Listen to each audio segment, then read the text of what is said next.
हे दोडका टोकलेला आता वर ताराकडे चढायला आलाय बघा ह्यो.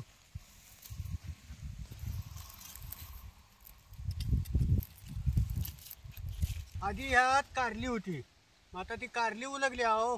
आता ह्यात दोडका टोकून घेतलाय. अगोदर ह्या कारल्याला तारकाठी केलेलीच होती.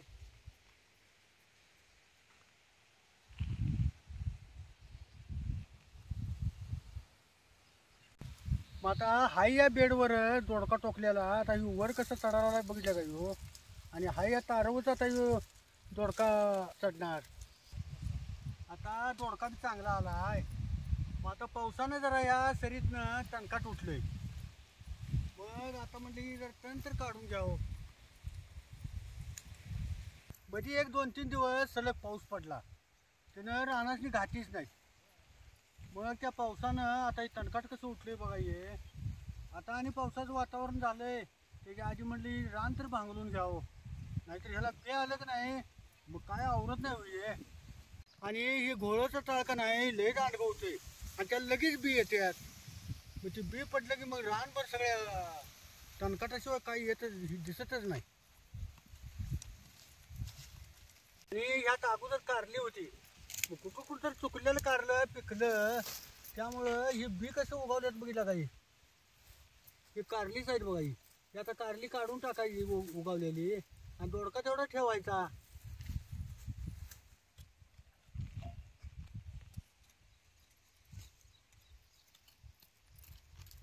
आणि हे पावसानं बारीक गिरडे उठले हो.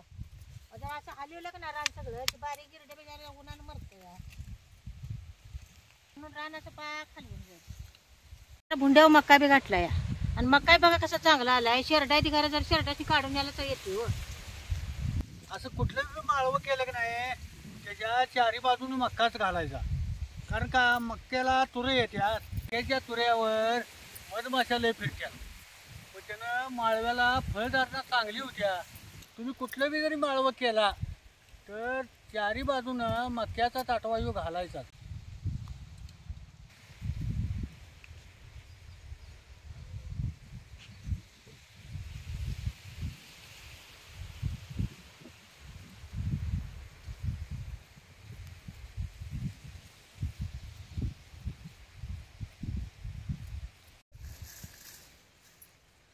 सकाळी जरा लवकर भुयाचा फोन आलता. मला म्हटलं तात्या मासं चांगलं गावल्यात आणि नेता काय. मग मी बी म्हटलं आता नदीला खडूळ पाणी आलंय, माशाला चव बी चांगली असत्या. मग सकाळी लवकर जाऊन मासं घेऊन आलो आणि किलाप बी त्याला मोठं मोठं घालतो. मग आता किलापच 1 किलो 1.5 किलो होतं, तेवढं घेऊन आलो. एवढे पाठ लावतो आणि जरा माशाच कालवण करतो की हो. बरं मग तसं कर, तोवर मी भांगालतो आणि एकटा.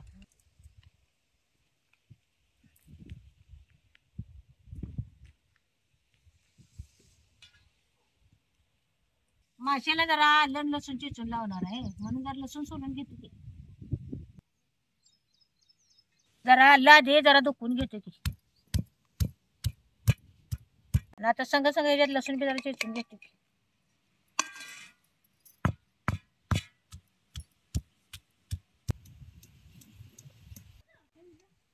चांगलं जरा धुवून घ्यायचं.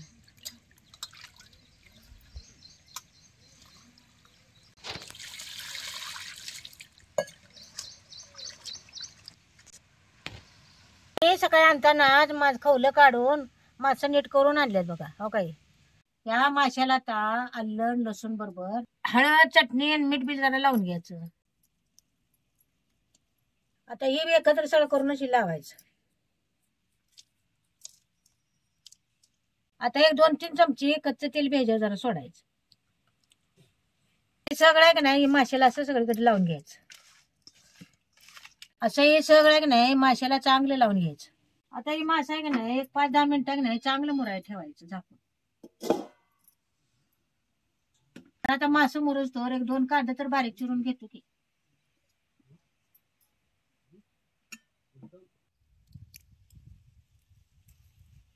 मागच्या पोटी माशाचं तुम्हाला कालवण करून दावलं होतं. आता जरा मासा आणले ते जरा करी करतो की. करी करायला मोठं 2 कांदा नाही बारीक जरा चिरून घ्यायचं. आता कांदा जरा बारीक चिरून झालाय, जरा चूल पेटवतो की. जळण जरा पावसानं नाही मऊ झाले आता लवकर पेटू धरत नाही.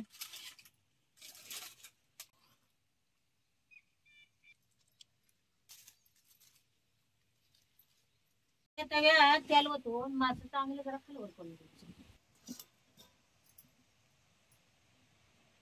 आता हे तवा गरम झाला, याच्यात जरा तेल ओतू.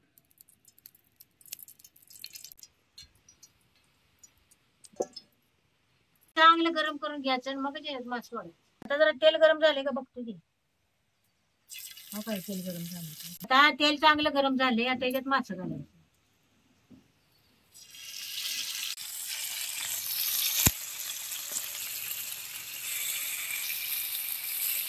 तव्यात एवढं मासं बसल्यात, आता हे तेवढं तळून घेतो, राहिले मग मागणं जरा तळून घेतो.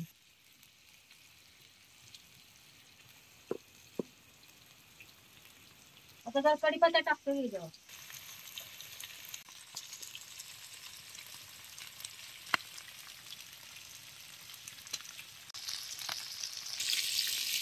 काही मासं जरा खालवर खालवर करून घे.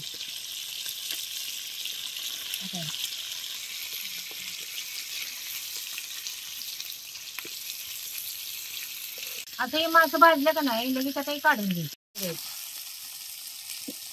एक एक मासा, आता एक एक मासाही असं काढून घे. मासं वेग नाही, तेलातच भाजून घे. कढीपत्ता बी याच्यावर टाकायचा.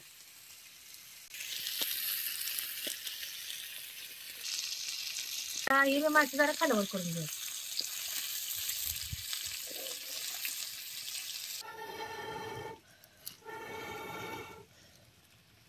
हे 2 टमाटो आरात आता भाजून घ्यायची. चांगलं भाजले आता काढून घेतो की.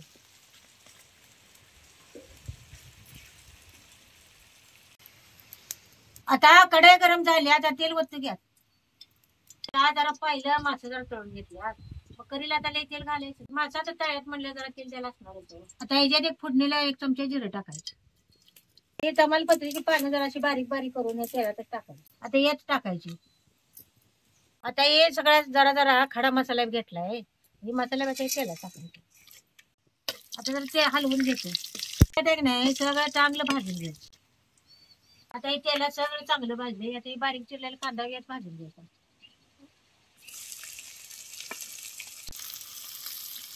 कांदा बी तेलात चांगलं भाजून घ्यायचं. करीला आता मी दुसरा मसाला काय घालणार नाही, म्हणून जरा कांदा जास्तच घाल. कांदा वेग नाही जरा बारीकच चिरून घ्यायचा, मी तेलात लवकर.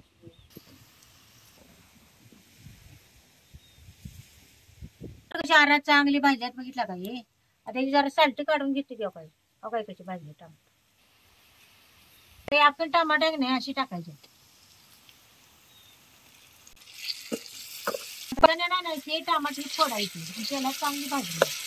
आरात टमाटर भाजली ते ना, तेलात कशी लगेच बारीक झाली. आता कांदा आणि टमाटर बी तेलात चांगलं भाजले. आता जरा चटणी टाकतो, एक पळी चटणी टाकायची. चटणी तेलात चांगली भाजून घ्यायची, म्हणजे कालवण बी मिरचाट लागत नाही, चांगलं होते कालवण कधी होते. काही सगळं तेलात चांगलं भाजले, जरा आता पाणी ओतून माशात कालवण करताना की नाही जरा पाणी ओतून त्याला चांगले खवून उकळी घेऊन मगच मासे टाकायचे. त्या पाठी जरा खंगवण्यात ओततो की पाणी.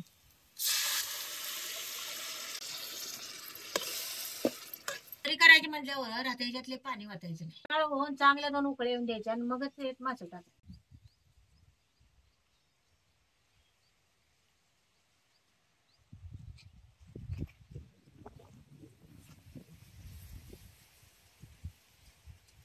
आता इथनं असंच हो, एखाद दिवस पाऊस येणार, एखाद दिवस ऊन पडायचं, म्हणून म्हटलं रानातली कामं तेवढी चाट आवरून घ्यावं. तर आता ही दोडका बी आता निम्म्या पत्र द्यायला बघा चढत. आता ह्याची बी जरा बांधणी करून घ्यायला लागणार आहे. तिच्यात जरा मीठ टाकायचे. माशाला मग जरा मीठ लावलं होतं, म्हणून या करीत जरा मीठ टाकलं. अशाला कशी खळखळून चांगली उकळी आल्या बघा. अशी खळखळून चांगल्या उकळी आल्या की नाही की मग याच्यात मासे सोडायचे. आता एक एक मासा घेऊन असं याच्यात सोडायचा.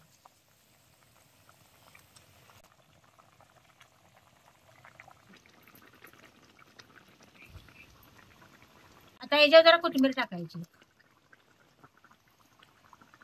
आता याला कशी खळखळून चांगली उकळी आल्या बघा. आता हे माशाची करी खाण्यासाठी तयार. तिने आता रानात लागल्यात बांगलायला, आता रानात जातील जेवण दिवशी.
नदीच्या गोड्या पाण्यातलं ताज्या माशाची एक नंबरची करी झाल्या बघा.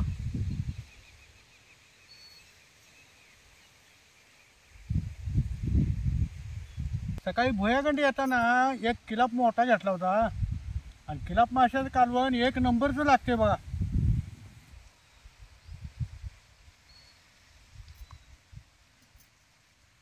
माशाची करी जी झाल्या म्हणतीस, असं किती खावं असं वाटायला चांगली झाले का हो?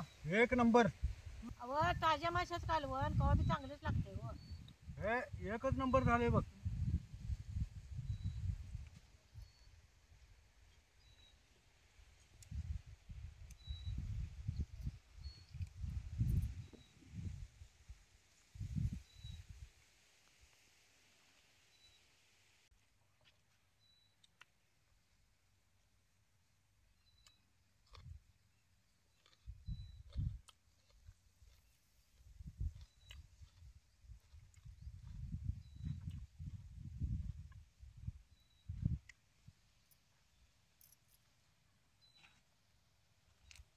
कवा बी खायचं म्हणला तर काट्याचा मासाच चवीला चांगला लागतोय. काट्याच्या आणि खवल्याच्या माशाला जी चव असत्या ती कुठल्याच माशाला चव लागत नाही.